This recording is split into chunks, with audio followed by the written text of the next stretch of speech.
Este jueves, Michael Aulestia, director del movimiento Ahora, anunció que presentará una nueva impugnación en contra del binomio correísta conformado por Andrés Arauz y Carlos Rabascal, que es auspiciado por la Alianza UNES.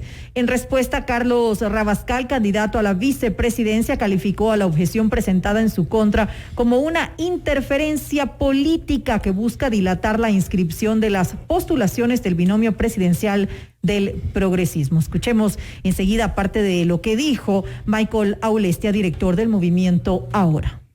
Por supuesto, este binomio, por decencia, debería renunciar. Pero adicionalmente a esto, la objeción que nosotros hemos presentado en sede administrativa en el Consejo Nacional Electoral, lo que le pedimos es que, de acuerdo y amparados en el artículo 104 del Código de la Democracia, inciso segundo, este binomio sea rechazado de forma definitiva. ¿Por qué? Porque ya a la Alianza UNES se le ha dado el tiempo y se le ha dado la etapa para que subsanen y reemplacen la primera candidatura, que era la del señor Rafael Correa, que dicho sea de paso, nunca cumplió con el procedimiento de democracia interna, y eso es lo que le reclamamos al Tribunal Contencioso Electoral.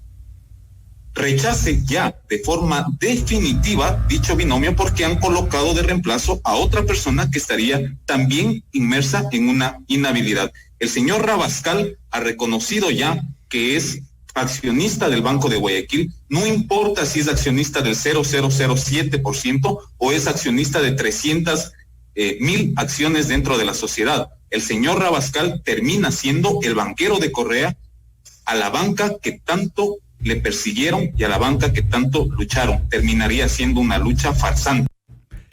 Y ahora mismo está con nosotros en línea directa el ingeniero Carlos Rabascal, precandidato a la vicepresidencia de la República por la Alianza UNES. Ingeniero Rabascal, bienvenido a Notimundo Estelar. Le saluda a Freddy Paredes. Buenas noches. Freddy, muy buenas noches. María del Carmen, muy buenas noches. Gracias por esta invitación. Estoy aquí para responder a sus inquietudes. Claro que sí, le pusimos previamente un fragmento de la entrevista que tuvimos ayer en este mismo espacio con el señor Michael Aulestia, que es quien ha presentado la objeción en su contra. ¿Qué tiene que decir al respecto, ingeniero Rabascal? A ver, Freddy, yo no voy a perder el tiempo en contestar shows políticos. Yo voy a ir al grano, ¿sí? Porque aquí se está tratando de hacer un show. ¿Qué dice la disposición a la cual hay que referirse en términos de prohibiciones y en términos de excepciones? Y dice lo siguiente, y me voy a permitir leerlo textualmente, a efectos de no seguir en este show y más bien entrar a tratar temas que a la ciudadanía le interesa, como salir de la crisis. ¿Qué dice la parte correspondiente al tema de las prohibiciones? Quienes no pueden participar en un proceso electoral en relación a lo que estamos tratando. La participación en capitales bajo condición de socios, accionistas, constituyente, beneficiarios o cualquier otra modalidad respecto de cualquier tipo de derechos representativos de capital en sociedades que a su vez sean propietarias de capitales en jurisdicciones o regímenes considerados como paraísos fiscales. Hasta ahí la prohibición. Pero aquí le pido a Freddy y María del Carmen que pongan especial interés, porque a continuación vienen las excepciones o las exclusiones. Se excluyen las inversiones en fondos de ahorro, fondos de jubilación, seguros de vida, seguros de salud, realizadas en empresas no domiciliadas en paraísos fiscales, así como las inversiones en acciones de compañías de capital abierto domiciliadas en Ecuador o en jurisdicciones que no sean paraísos fiscales, siempre que sean accionistas minoritarios. Esto es lo que realmente establece las disposiciones legales correspondientes. Por tanto, es tan claro la lectura de estas normas que ni siquiera merecen interpretación. Así es. ¿Cuál es el porcentaje? Si se puede saber, es información privada, obviamente. No, que usted No, tiene de Freddy. participación en Banco de Guayaquil. Freddy, no hay ninguna información privada, porque esto es público. La información que el propio Banco Guayaquil ha certificado de mis acciones en el Banco de Guayaquil, que yo no las adquirí, que fue una transferencia que me hizo mi abuelo cuando yo tenía 18, 19 años, en el año 79, 80, que además correspondían al Banco de Guayaquil de aquella época, que no tenía ningún tipo de relación con offshore, porque a mi abuelo, que era ahorrista y cuentacorrentista del Banco de Guayaquil, le recuerdo, Freddy, que en la década de los 70 el Banco de Guayaquil quebró. Y cuando se reapertura el Banco de Guayaquil por un movimiento ciudadano de aquella época, a los depositantes se les entregaron acciones. Y mi abuelo, como mi primer trabajo fue en el Banco de Guayaquil, me transfirió en calidad de regalo 1.000 sucres en acciones, que cuando entró el feriado bancario, por la entrada a la dolarización a 25.000 sucres por dólar, se convirtieron en $3, como indica este certificado, que además, Freddy, usted lo puede ver en las redes sociales, porque yo lo he comunicado. No ahora, lo comuniqué ya hace algún tiempo. Así que no pienso ya responder más sobre este tema, y si ustedes tienen a bien considerar en la entrevista, podemos tratar a cómo sacar al país de la crisis. Hay que esperar a ver cuál es el pronunciamiento del Consejo Nacional Electoral respecto de esta impugnación, de esta objeción que ha hecho, pues, y allí, si pesa lo que usted dice, pues seguramente usted estará calificado en firme. Habrá que esperar, sin embargo, lo que diga el Consejo Nacional Electoral. Pasemos al tema de propuestas de gobierno que le vemos muy activo en este caso al candidato a la vicepresidencia de la República y no al candidato a la presidencia de la República. Me parece que usted atiende más entrevistas en esta materia que el propio candidato presidencial. No se equivoque, Freddy. A lo mejor usted no le ha hecho el monitoreo y el seguimiento a Andrés Arauz. Andrés Arauz tiene tantas entrevistas o más entrevistas que yo. Así que en ese sentido Andrés ha sido muy claro en cuanto a las propuestas. Lo que pasa, a lo mejor, Freddy, es que usted percibe aquello porque Andrés a mí me ha delegado la reactivación del sector productivo, la recuperación del empleo con equidad territorial. Y Vamos, en ese entonces. sentido, evidentemente yo he estado reuniéndome no solamente con organizaciones de la economía popular y solidaria, o social y solidaria, como a mí realmente me gusta llamarla, sino también con el sector productivo de la micro, pequeña, mediana y grande empresa. Por eso que me he reunido con la Federación de Exportadores, con algunos representantes del sector bananero, con representantes de la economía social y solidaria, como también me pienso reunir, y ya tenemos citas agendadas, con los representantes de la pesca y otros, con los representantes de las industrias textiles y otros representantes del sector productivo, que es donde tenemos que realmente trabajar y orientar nuestros esfuerzos para que la reactivación del sector productivo genere el empleo que necesitamos, porque los trabajadores necesitan ingresos en sus bolsillos, que son representantes de familias, para que puedan tener en paz y tranquilidad a sus familias y además consumir en la economía. ¿Cómo reactivar entonces la economía del país en este momento tan difícil que atravesamos y cómo generar empleo, que es la principal demanda de los ecuatorianos? A ver, primero tenemos que entender que no nos podemos tan solo concentrar en la macroeconomía. Porque si nos concentramos solo en la macroeconomía para generar un equilibrio fiscal y no trabajamos en la microeconomía, que es el sector productivo, entonces no generamos un equilibrio en el país, que es lo que ha pasado durante el ejercicio de este gobierno, que tan solo se concentró en la macroeconomía y no activó al sector productivo. Todo lo contrario, indujo a una recesión en la economía, con lo cual, a través de la política de austeridad, ¿qué hizo? Hizo que las empresas tengan complicaciones, porque con esa política de austeridad no generó empleo y más bien comenzó a reducirse el empleo. Y cuando el empleo se reducen los ingresos. Cuando el trabajo y el ingreso se reduce el consumo. Y cuando sucede todo eso, se reduce la producción, hay mayor desempleo y hay menor inversión. Ahora, ¿qué hacer? Vamos entonces a establecer una reactivación del sector productivo, tanto en lo productivo privado, tanto como en lo productivo estratégico público, comenzando por reactivar el sector de hidrocarburos para poder incrementar los niveles de extracción del Ecuador. Me refiero al petróleo, que hoy está en 500.000 barriles diarios y tenemos que llevarlo al 2025 como mínimo a 750.000 barriles diarios. Se necesita mucho dinero estatal para poder extraer el crudo, ingeniero Rabascal.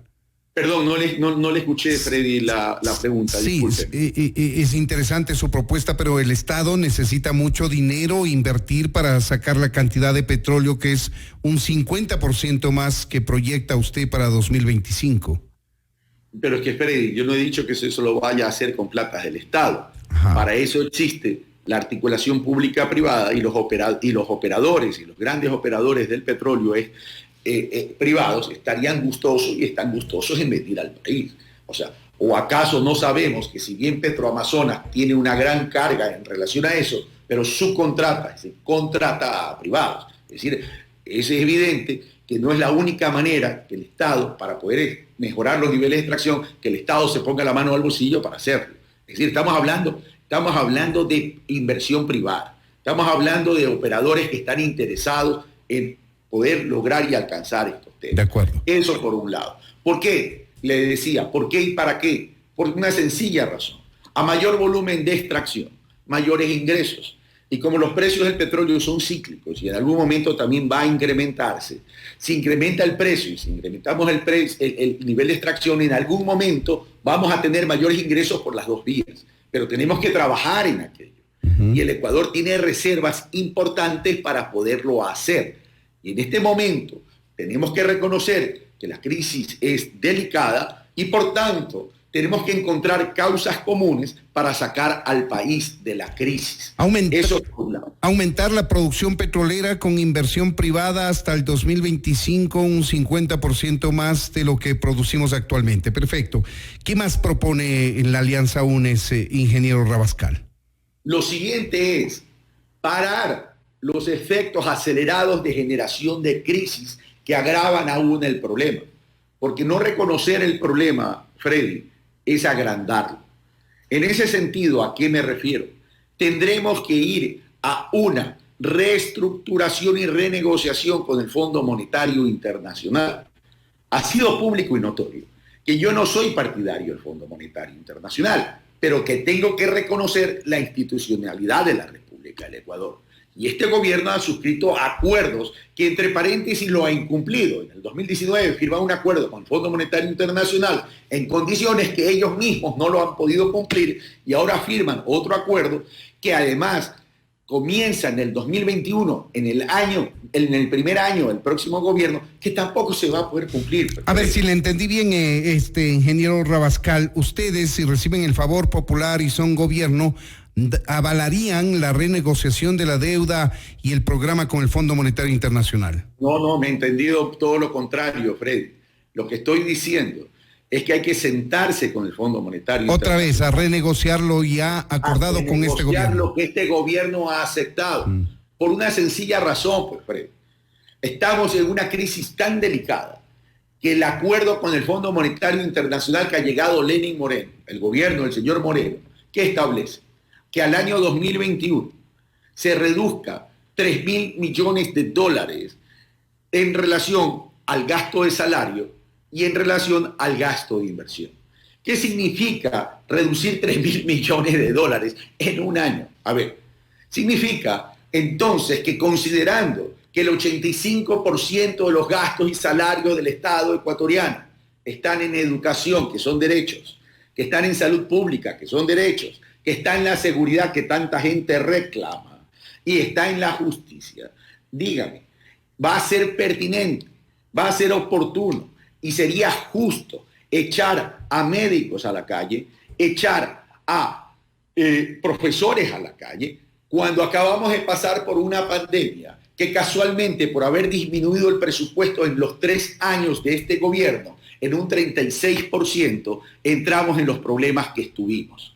Es decir, tenemos que reestructurar eso, porque claro, las condiciones del Fondo Monetario Internacional no permiten que el Ecuador pueda generar los recursos necesarios para invertirlo en la economía real y para hacer crecer la economía con el objetivo de crear la fuente de repago necesaria para pagar las deudas. Ingeniero Rabascal, hay que recordar que este gobierno ha hecho mucho sin incrementar anualmente, como ha venido ocurriendo en el gobierno del expresidente Correa, el número de empleados públicos. Ese ya ha sido un gran mérito, que la masa salarial no se incremente. Esto ocurrió en el 2019 y allí ya ha habido un enorme ahorro para el Estado, mire usted. Freddy, su percepción la respeto, su opinión la puedo respetar, pero debo decirle que no estoy nada de acuerdo y permítame, ejercer un ejercicio de reflexión y análisis para compartirlo con usted y con su audiencia. A ver, ¿qué significa debilitar la salud pública? ¿Qué significa debilitar la educación pública? Significa que si se quiere ahorrar donde está el grueso de los salarios, significa entonces que usted me está diciendo, Freddy, que esté afectando esos derechos y el acceso a esos derechos al gran universo de la población que no puede pues pagar una educación particular privada, que no puede pues pagar una salud pública particular y privada. Entonces, si yo disminuyo ahí, ¿qué va a pasar? Disminuyo la calidad de esos derechos y de esos servicios y estaría coartando el acceso de los derechos a niños y niñas y también a jóvenes dentro de todo el encadenamiento de la salud y de la educación. Entonces eso más bien hay que pensarlo en función de qué, que eso tiene que comenzar a ir en paralelo y guardando concordancia y coherencia con el crecimiento de la población. Porque si me crece la población y yo disminuyo los servicios, ¿qué va a pasar? Estaríamos creando un problema de carácter social. La economía, mi querido Freddy, no es aritmética. La economía tiene que ver con derechos y tiene que ver con oportunidades para la gente. Ingeniero Rabascal, el tiempo lamentablemente, usted que ha hecho periodismo sabe que es nuestro peor enemigo, nos ha jugado una mala pasada, estoy sobrepasando el horario del noticiero, me comprometo más adelante en hacer una entrevista exclusivamente sobre las propuestas puntuales que tiene la Alianza UNES, así como otros binomios presidenciales, así que espero su comprensión, ingeniero Rabascal, y no quiero agradecerle por el tiempo destinado a esta entrevista. Yo comprendo mucho. Lo que pasa que el tiempo, cuando me tocan las entrevistas, es el común denominador que todo el mundo me dice, usted sabrá comprender. No se preocupe, yo sé comprender. Ha hecho periodismo, por eso se lo decimos. Por eso le digo, yo sé comprender. Muchas gracias y quedamos pendientes para una nueva conversación. También usted. Esto es Notimundo, amigos, siempre bien informados.